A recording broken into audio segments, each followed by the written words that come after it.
మీ ప్రయాస ప్రభునందు వ్యర్థము కాదని ఎరిగి స్థిరులను కదలని వారును ప్రభు కార్యాభివృద్ధి యందు ఎప్పటికీ ఆసక్తులునై ఉండుడి. 1 కొరింథీయులకు వ్రాసిన పత్రిక 15వ అధ్యాయము 58వ వచనము. నీవు దేవుని కొరకు చేసే ఏ పనియూ వ్యర్థం కాదు. దేవుని కార్యాన్ని జరిగించుటకు వెనుకంజ వేయకు.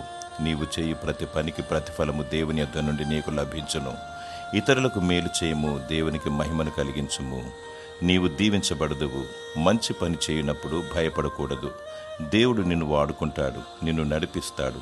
నిలకడ కలిగి నిందారహితముగా నిత్యము దేవుని నీతి కొరకు ప్రయాసపడుము. దేవుడు రానయున్నాడు, భలా నమ్మకమైన దాసుడా అని నిన్ను మెచ్చుకొనును. భయముతోనూ భక్తితోనూ వేచియుండుము, నిత్యరాజ్యము నీకు దక్కును.